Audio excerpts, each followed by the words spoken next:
Okay, so Alfonso, we're gonna do our quick intro to the podcast, and then we can pick up where we left off. Yeah, you take it away. You guide it. Whatever you want. Whatever you want. You want me to? I might have gone on a tangent on your life. On your life. I'm passionate about what I do, and I tend to forget. I just. It's wonderful. It's wonderful. Yes, So it was great. It was great. They got this a little bit of history, and now we want to sort of give them some more depth and add to it. Yes. And so, Alfonso, I'm going to reintroduce you and ourselves. So welcome everyone to the Keen on You podcast. We are excited to have you here, and we have an amazing guest who's going to drop some multifamily and lots of I don't want to say bombs on you, because But he said bombs. He said bombs. I said I wasn't going to drop just nuggets. I was going to be dropping bombs. Nice. Yes. And he's as passionate about real estate and like we ourselves. And so it's great to be able to have you on here, Alfonso, because there's nothing better than real estate to build wealth that we know of. And like you said in the live, you have that ongoing income and repeat customer that goes out and works to pay you and pay your, pay their way. So there's nothing better than that. It's so beautiful. And so, like, you were at the point in the story where you were telling us about, like, that discovery of multifamily and how you came to be an investor, and those ups and downs in business. Would you say multifamily investing is your main business now? Absolutely. I mean, I have multiple streams of income, of course. That was one. I hope you got that takeaway. But the multifamily. I mean, I own apartment buildings all across Canada. We're set up for big growth, so we're looking at acquiring 7,500 doors in the next 5 years, and it might be an aggressive goal. People might ask a question like, why do you need that? Why not? That's what I said. Why not? I mean, why not? Can it be too big? Yeah, I came to this country as a refugee. My mom didn't even have $50 in her pocket. Single mother, struggled all my life. I shared quickly with you guys on the live. I lived on the streets, homeless, and I think I deserve it. I deserve to see how far I can go with it. And you're also, I'm sure, Alfonso, you're trying to change the future generations. You don't want your future generations to have to struggle and do that when you've come to a country of opportunity. Yeah. So part of what I do is just to show people what can be done, what's possible, right? I don't aim to motivate anybody. I aim to inspire people to take action for themselves. You do that in multiple folds. I will be an example of you motivating and inspiring people. So I will say you're successful at that. And people can do it at all ages, right? It's like I've met 16, 17-year-olds that have taken control over their life and started investing into real estate. So what Andrea was talking about, inspiring people to do this. We started a foundation, so it's called the Quadra Youth Foundation, and we teach financial literacy, because real estate is just one facet of building wealth, but it's being financially literate first, right? Understanding the power of having an investor mindset. What does that look like versus being a consumer, right? When I was 14 years old, any money that would come into my existence would leave. You know, either I would buy Michael Jordan shoes or whatever, right? I mean, I was very much a consumer. And there's nothing wrong with consumers because we need consumers. We live in a consumer-based society, and 96% of the people are consumers. And it's important. That's what keeps the economy moving forward. 4% of the people have the investor mindset, and 4% of the people in the world actually own 96% of the wealth. I agree. And so there's certain things that these 4% have in common. And that's the study, right? That's the study that I've taken upon myself, and the study of building wealth, creating generational wealth, and inspiring others to do the same for themselves, and helping and impacting lives, right? The multifamily space has given me ultimate freedom to be able to pursue these things, to be on podcasts with you, you know, to inspire thousands, you know, to give of my time, because I know that, you know, other people are working hard, right? They're exchanging their time to come and pay their rent, and that gives me back my time. And with my time, what I chose to do is to give back and give to others and change others, you know, impact lives. Mm-hmm. And that's that's very big. I don't think the youth of today have been given the advantages, you know, that they could be, because in school it's not a focus to teach them financial literacy. It doesn't help prepare you. We're consumers first because that's what we learn, right? To value. The society is set up to build more consumers. Yes. The society is set up to create more employees. Yes. Right. And the problem is that we're moving into something completely different, where, you know, employees, you know, jobs are changing. The way jobs are changing, right? And so people need to be more self-sufficient. They need to take care of their finances. Yeah. And, you know, if the government, if we wait for the government to, you know, put out information and, you know, give a book to a teacher to teach financial literacy, how can someone that is financially illiterate teach financial literacy? When I was 11 years old, I asked an important question. So, you know, we've never owned a house. We've never, you know, my family, we've all, you know, back home, we, you know, we come from very modest means. Education is very valued, but we never had any, there was never any, the results were never monetary, right? And for whatever reason, I'd heard this word mortgage, you know, and think of me, a little boy in class, put up my little hand, and I said, I have a question. What's a mortgage? And then the teacher, the answer will surprise, it's a little comical, but she says, a mortgage is something you get when you're older. No. You know, it's like a rash or something. Even at 10 years old, I know this is that's a BS answer. Come on, you know, you can do better than that. And so I knew I was going to have to there's something told me that I was going to be on my own. Yeah. And so financial literacy starts at home. My mom could not teach me financial literacy. She didn't know it either. She didn't know, didn't right? have it. She didn't know. She didn't tell me about credit and how to use credit, right? It was very taboo. I still remember my mom calling the bank because the bank had sent a pre-approved credit card to the house.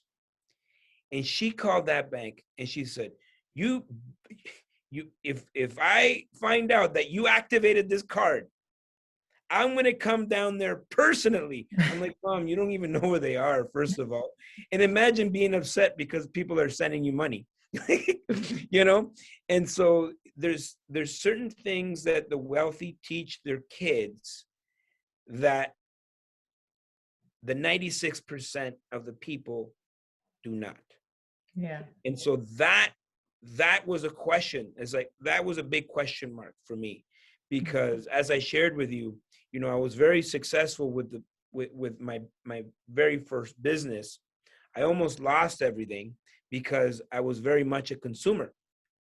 And so sitting there devastated, I asked a good question. What am I doing wrong? What did I do wrong? And after reading multiple books about people that had already gotten to where I wanted to go, I realized that I had no financial education, right? I didn't know about business. I didn't know about finances. I didn't know about entrepreneurship. I didn't know about real estate, multifamily. And I think it comes and because the subject matter of this podcast, you know, we want to tie it into the immigrant experience. I can speak to how it is back home in Latin America, where governments are very corrupt. And if someone has something, even a little bit of money, everybody's like, he must have done something wrong. He must have stole that, right? Because that's how it is in developing countries. You know, it's very corrupt. There's a lot of corruption. And so that's the mindset that we come to this country with. So that having maybe money is bad. Yeah, of course. Of course. So imagine that. Imagine if you think it's bad and it corrupt. I'm going to give you guys a little example. When I was 12 years old, do you guys remember the 8-ball leather jacket that Fresh Prince wore? You know, in the Fresh Prince, you know, it's got that big 8-ball on the back. Do you guys remember that jacket? Yes. Okay. I needed this jacket. But when I tell you I needed this jacket was it for me. If I had this jacket, there was a girl I had a crush on. And if I had this jacket, for sure, I could go on a date with her. You know, this was like the pinnacle of jackets. And so I went to my mom, of course, immigrant mom. We have nothing. I said, Mom, I need this jacket. And she's like, we don't have money for that. No, but you don't understand. I need this jacket. You know what I mean? And she's like, well, we don't have money. Well, how much is it? I said, $200. She's like, are you crazy? And so I did everything. I traded my shoes. I sold, you know, video games. I did everything. I did everything in my power to get this jacket. I finally saved my own $200. I went to the store. I bought this jacket with my own money. I didn't even put it in a bag. I took the tag off in the store and I wore it out of the store. That's how excited I was about this jacket. I get home and my mom says, Alfonso, and she said it in Spanish, so I don't know if it translates very well. She says, Alfonso, who did you leave crying for that jacket? She thought I did something wrong. Yes. Like that was the assumption, right? And so this is some of the mindset that people come into this country with, right? When you have an unhealthy relationship with money, money will never show up in your life. Yeah. Right? And it's like, maybe you get the high grades, but you guys know we're living in a different world. A university degree does not equate a beautiful life or success and having money and building you know, good income. It doesn't mean anything. It did at some point. Yes. Right? It did. And it probably still does in developing countries, right? But here we have a very powerful tool, which is called debt. We can leverage in this country. That's the difference. And my mom told me the most important things were my grades, university degree, et cetera, et cetera. The number that counted the most when I got into the real world was my credit score. Yeah. That's the number. Say it again. Your credit. Yeah, the credit says everything about you. It's unbiased. When someone is looking at a credit score, they don't know that I'm from Latin America. They don't know that I'm brown. They don't know that I'm short. You know, they don't know if I'm, you know, they don't know if I'm transgender. They don't, it's a non-biased number that says everything about a person and their ability to manage finances. Yeah. Right. And so this is the what I teach my own kids. That when you get out into this real world, you will be judged by this number. Mm-hmm. And so you better learn how to use your credit so you can benefit from how everybody's built wealth using debt. Mm-hmm. Why real estate is such a powerful financial instrument is because you can leverage the most, right? Why I love apartment buildings is because I can leverage $10 million and all of the tenants are going to help me pay down that debt. That's beautiful. It is. It is. Right? It gives me goosebumps even just talking about it. Right? It's think about it. You can borrow $10 million and have all of these people, other people, pay it down for you. Mm-hmm. Mm-hmm. That is the bomb that we remember. We're going to drop That bombs here. bomb. That's the bomb, like boom, right? And Mm-hmm. so when I was young, when I was getting started in real estate, I'm like, okay, so I borrow 500,000. These group of people are going to help me pay this down. Okay, well, why don't I borrow 10 million? Why do I borrow 20 million? Right? And that was a huge discovery when I realized that the more you borrow, the more you play that game, the wealthier you become, the less taxes you really have to pay. The whole world opens up because now you're entering that 4%, the investor mindset. Now, Alfonso, and this may be, maybe not a beginner class when I ask you this, but, now that we're seeing a lot of people are interested in investing in real estate and our current environment, I know as a seasoned investor, you don't necessarily need to stay in your local, area, Ontario. Well, he's across Canada, so You're across Canada. and cross, You go elsewhere.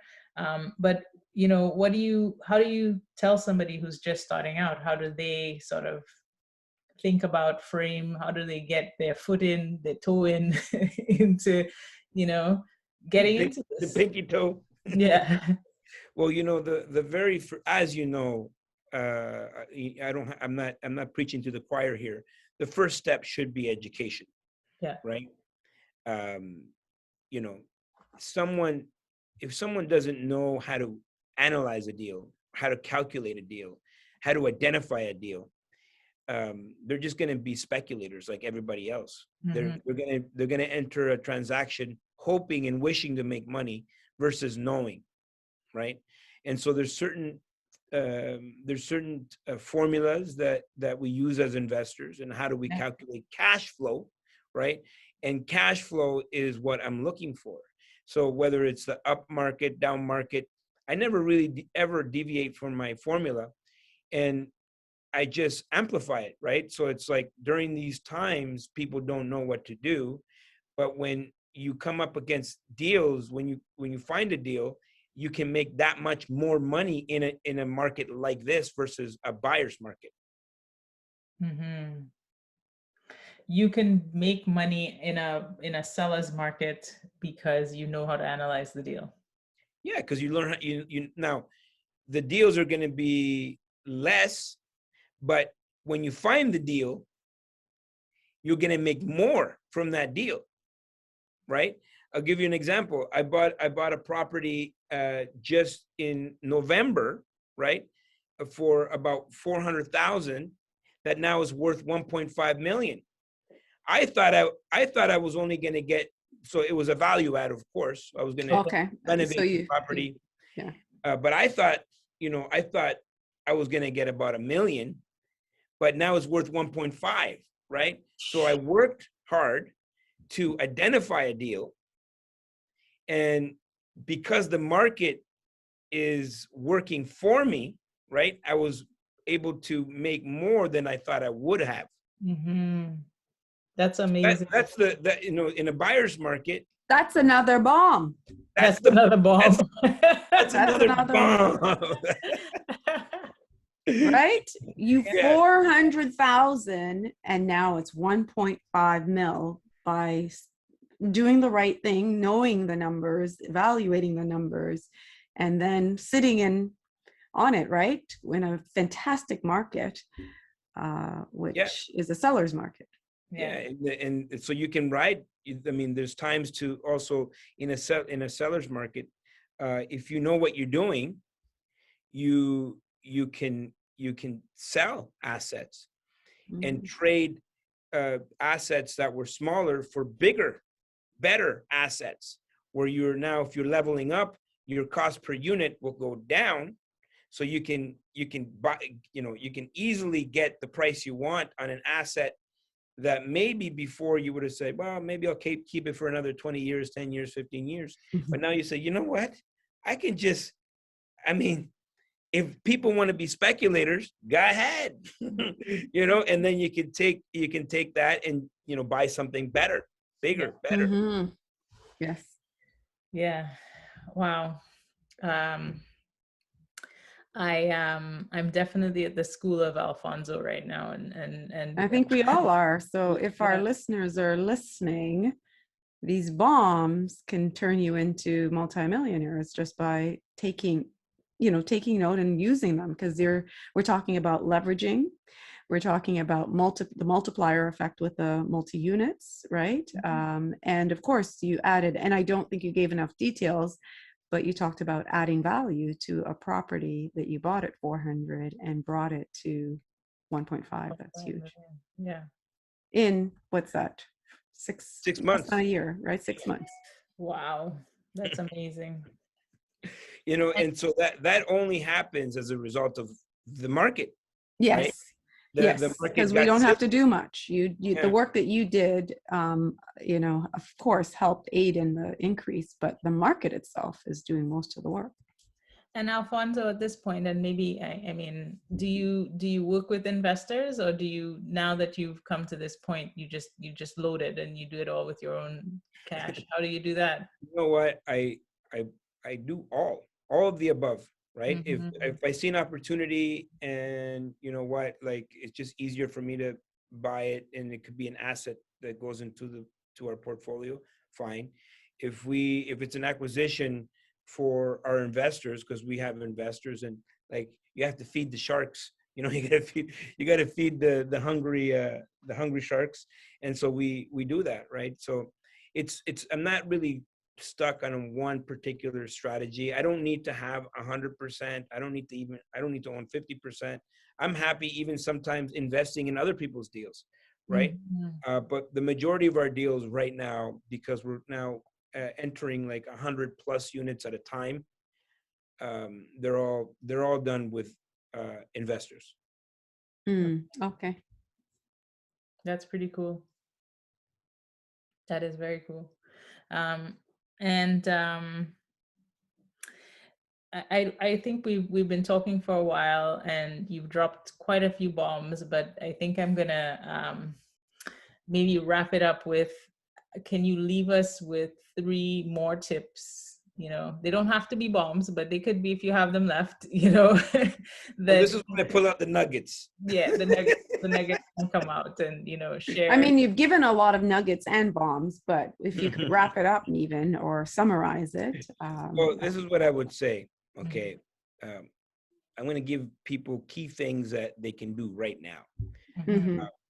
Number 1, get information. I shared so many times, I read books. Those were helping me transform. Those books helped me transform. That information helped me transform. But I also got the education, the specific education in real estate investing, learning how to identify a deal, learning how to underwrite a deal. That is important. Next, look for people that have done what you are looking to do. Mentors, coaches. Surround yourself around people that are better than you, that are flying high, right? People that inspire you, help you create more, become more, do more, see outside of the box, make you uncomfortable, you need to seek and look for those people in your life, mentors, coaches, whatever you have to do to tap into someone else's knowledge that has been there before. Do whatever you have to do. Next, whatever the advice is, do it, right? Take action. Yeah, take action. A lot of people, they're just like they're information junkies, right? Yes. They're just like content junkies. Like they're online watching videos, YouTube videos, reading books, more books. Like, you are better off reading a paragraph of a book and taking action on that paragraph than reading 500 books. Then you didn't do anything, right? And so, once you find the people that are doing what you want to do and you ask for their advice, go and do it. Take action. Go out there and start using some of these things, and look to become influential. Expand your circle of influence, because if you expand your circle of influence, then the deals come faster, the money comes faster, the investors come faster.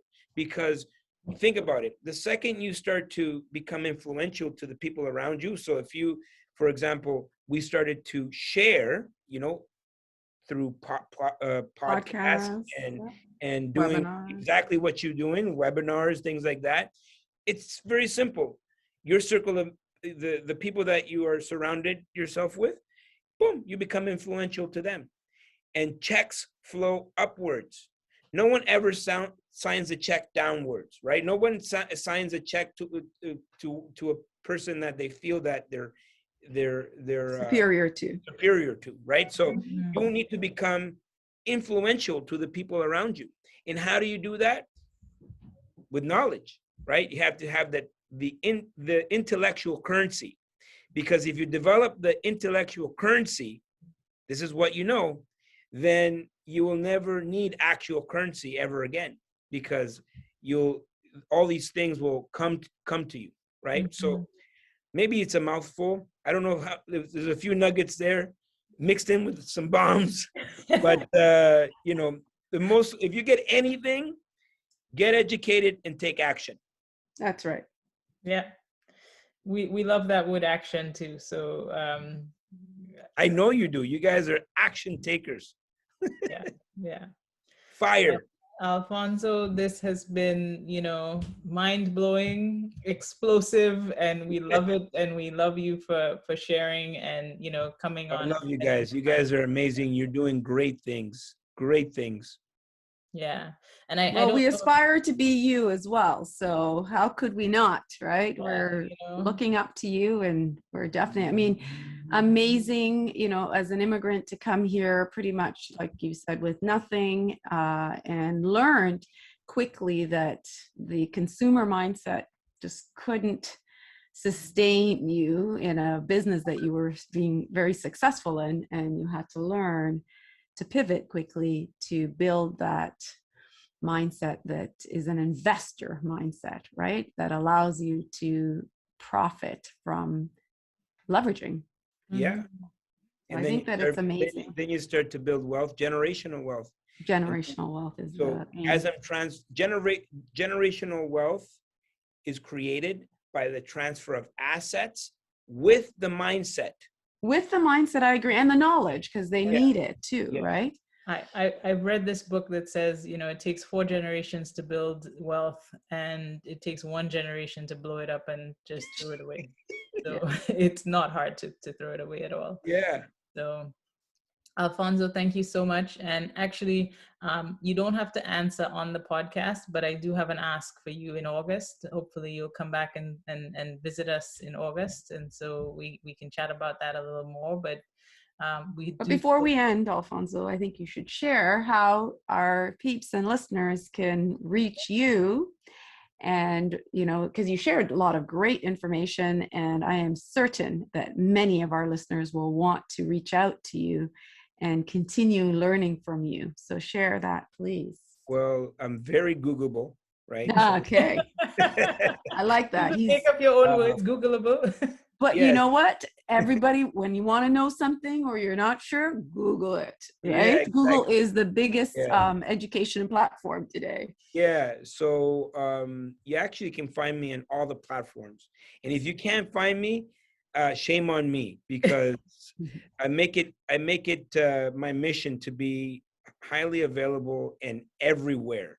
But if you want to get more specific, I have a YouTube channel. I'm doing daily videos. I'm dropping daily bombs on people, and I think they can get a lot of value.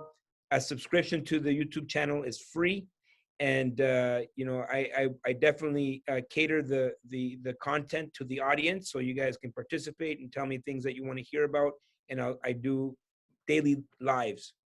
Awesome. Awesome. Yeah. And you're Googleable, so we can find you anywhere you are. Thank you so much. Okay. You Well, guys are amazing. You have a great platform here. Congratulations, because you have come far. thank you. Thank you. Thank We you. appreciate that coming from you because we are definitely looking to be you. Yeah, we definitely we look up to you. So thank you so much, Alfonso. Um, and Andrea, if you can wrap up with just saying how our listeners can reach us. Yes. Well, thank you all for tuning in and listening. And if you missed us on our Facebook Live, where we definitely don't know what we're doing, but we learned today and we're constantly learning, we could be reached and found on our website, www.kean, that's KEAN, group.ca. We're also on Instagram. We're on Facebook. We're on Instagram at Keen on You and Facebook at Keen Real Estate Group. So reach out to us. We are here, like Alfonso, to educate you, to ensure that you are able to learn and take action. So we look forward to connecting with you. And thank you very much again, Alfonso, for joining us. Thank you, guys. This is amazing. Have a good one. You Yes. too. Thank you. You too.